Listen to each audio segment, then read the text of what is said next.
While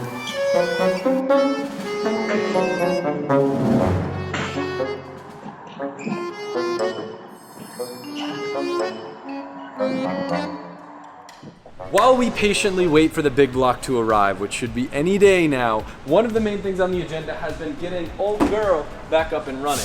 I lifted the head from being an idiot and leaving it idling without fans on. We've all been there, we've all done that, and if you haven't, I hope it never happens to you because it sucks. But I took the opportunity to get the valves all sealed up in this thing. Freddie got a retune. She's still hitting, but I gotta test it once because it's about to leave for Slush at Pikes Peak International Raceway this Saturday, and I hope to see a bunch of you guys there. It's been a while since I've been to Colorado. If you need a ticket, I'll put a link in the description. Colette's bringing her pro car out. Trevor's coming out. We'll have merch. It's gonna be a good time.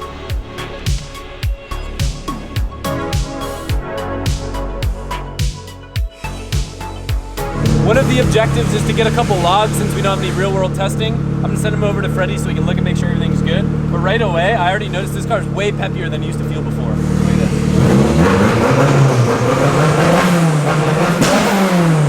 And peppy.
It's safe to say it's pretty good. What a great car. It's like really fun to drive. Yeah.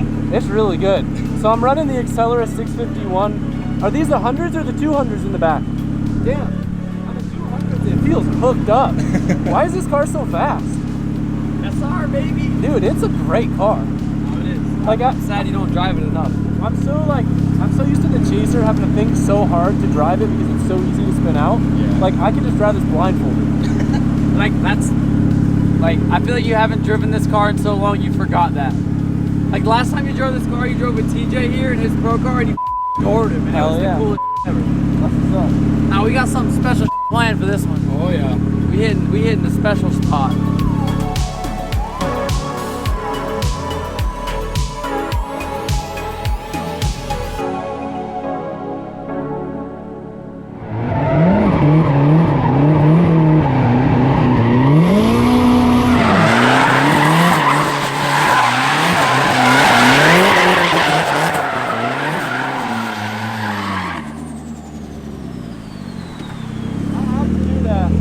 That was a little tight there. That was great.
It's very rare that I have any free time and I didn't have a plan for the rest of the day. I kind of want to start diving into this E36 because I was so excited about it, and the head needs to come off of it. But before I do that, it's covered in so much road grime. I'm gonna give it a quick little Griot's Garage treatment.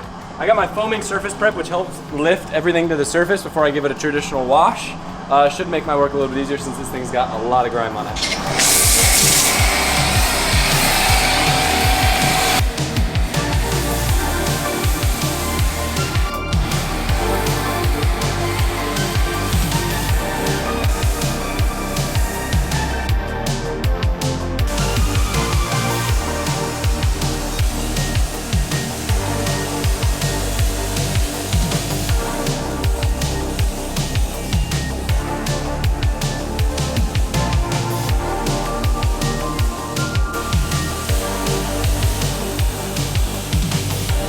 Now I want to let the record hold, there are two very wrong things about what I'm about to do.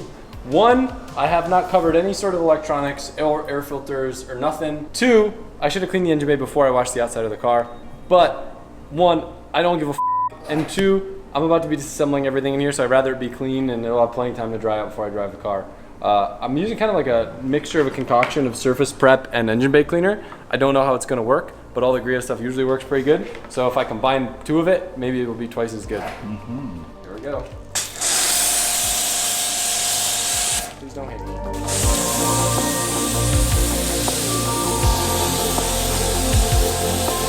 I was hoping it would get rid of all the coolant stains without me needing to scrub it, but I think I'm gonna need to hit it with something. Yeah.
You're having a grand old time, aren't you? Yeah. Fun.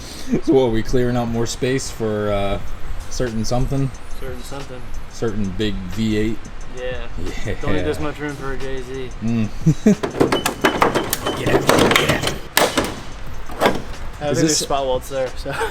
Is this actually fun for you because it's like destructive and fun, or is it just painstakingly annoying? I kind of hate spot welds, but like if you do it right, it's not that bad. Yeah. That's fun to like grind a car down. The destructive phase. Yeah, yeah. The build back phase is the tedious part.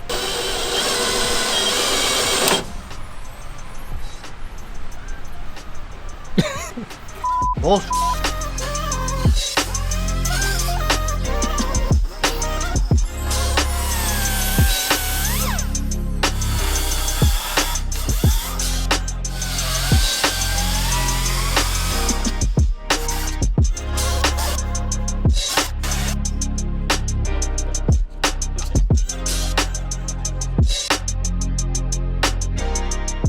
I've been on the fence about starting the car to show you, but pretty much within minutes after washing the car, I go to drive it back over to the shop, and I heard a noise that I was hoping is VCT rattle. However, if you remember this car, there's no VCT. And I showed a couple friends, and it was confirmed that this car does have rod knock. I don't know why, I don't know how, I don't know if maybe it was rod knocking before and I didn't notice. It's a super light knock that maybe goes away once the engine's warm. Maybe me driving it with a bad head gasket didn't help. Yeah. Honestly, it didn't really get that hot, so I don't feel like that was necessarily what caused it. It may have been why the car was such a good deal. I just am very discouraged now because the original plan for this video was me ripping the head off of this car and getting the head gasket fixed and then going and having fun and driving this car. And now it's me evaluating my life decisions and if it was worth. I still think it's worth it because it's a cool car. Yeah. But now it's like, do we want to pull the SR and bearing slap it, or do we just want to build it right? I wish I was up north because this would be like a perfect project to just drop off at Tommy's shop and just have him refresh the engine for me. For sure. But yeah, I'm not really trying to spend $1 bajillion on this thing, so. And we just did this with the Green 15. Yeah, it's. The problem is once we take the engine out, we're gonna rebuild the whole car. And then at that point, I should have built my own. This is how 90% of the cars on the channel are born. I buy some piece of shit. That's literally the green S15. Yep. I buy some piece of shit, and then I'm like, oh, I gotta fix this. Oh, I might as well redo the whole car. And then I wish I started with a nice car. You end up spending the same. And then the new problem is now I get cars that are too nice to start with, and then I don't build them, and they sit on my lift forever. Yep. It's a super, super ridiculous first world problem, and you can tell me to go f myself, and I agree, that's probably what I should go do. But I keep buying cars instead. You're too busy today to do that. Yeah, it's Monday, so it's a rough day. And my engine's got rod knocked. Dude. Sad times. Yeah. Bad case of the Mondays for sure. Yeah, well, I found this out last week, but I've been trying to not deal with the decision making that I need to do. Yeah. Comment below and give me some suggestions. It's a sad day for the old right-hand drive 36. What a shame, what a shame. Now, you may have already seen this from my reel, but I had a little bit of fun on the floor scrubber last night. Dialed in this whole area. This hasn't been seen in a long time. It's been like filled with junk, and it's kind of cool to see like the lineup of cars.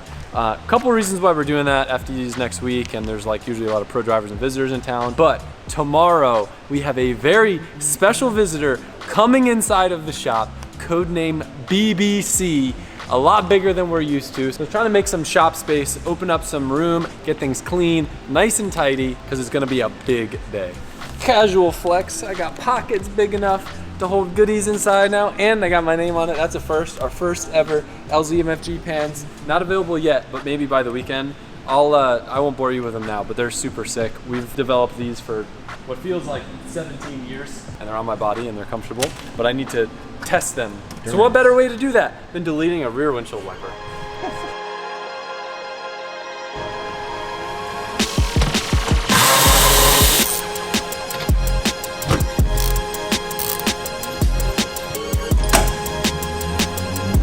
A little bit different than the R34, but not too bad.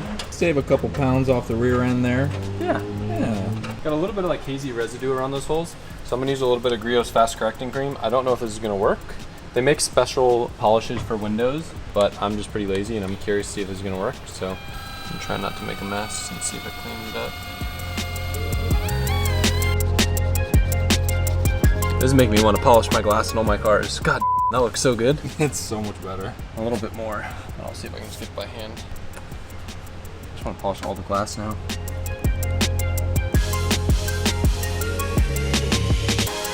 We got our kit from the Kill All Wiper boys over in the UK. We sell these on LZMFG now. We got them for a couple different cars. Super tidy little kit. Comes with the sealant, comes with the plugs for both the wiper and for the squirter. And they look sick when they're done. I'll show you. It's really simple. Just put a little bit of this stuff on, pop it in, put some tape on it, let her eat. What's nice is the last car I did this on was a 34 and I was paranoid. This car was like kind of a piece of shit. It was kind of totaled already before I owned it, so it would also be good practice. I gotta do this on my yellow S15 too. This is the hard one.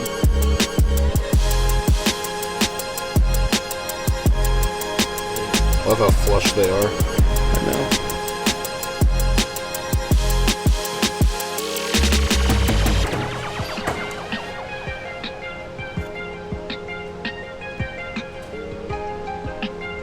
So the engine's supposed to be arriving today, so there might actually be a chance that you guys get to see in the video. This hood is what comes with the HGK carbon Kevlar kit, and I'm fingers crossed hoping that the way that Steve's plenum is, it'll actually fit right underneath this hood. I don't know. I love to be able to have a hood over an engine. It's cool to have no hood, but actually I think we were supposed to have hoods in Formula Drift. Yeah. So it's not even a thing. I don't know, I just don't like when stuff sticks out of the hood. Not really my thing. More of a mystery anyway.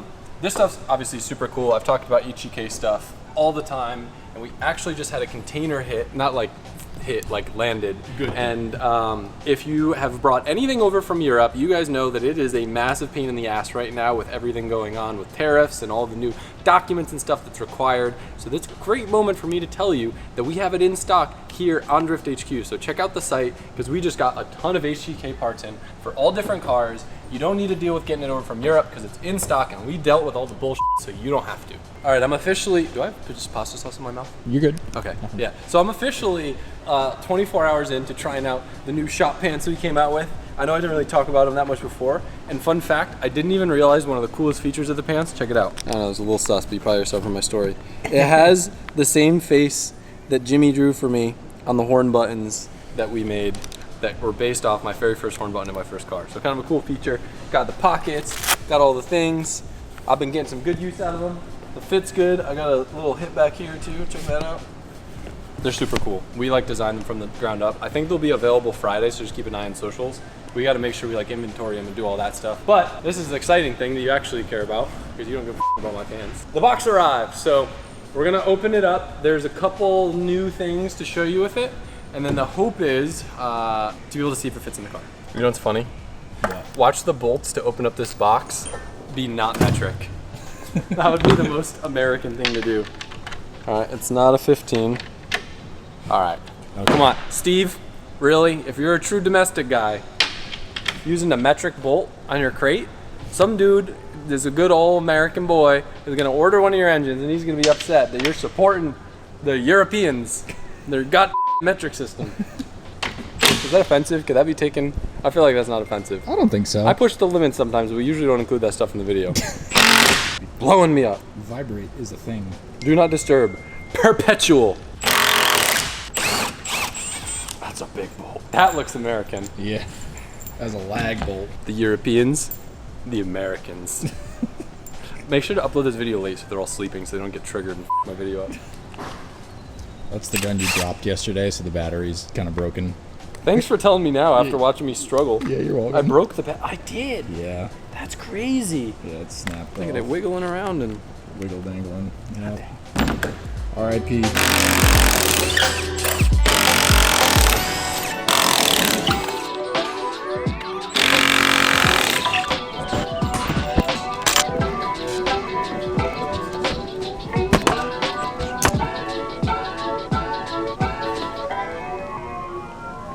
that's an engine. That is an engine. I always like wish they included like a user manual to know the easiest way to take it out. Yeah. Andy, how do I take the engine out of the crate? Blow the crate apart.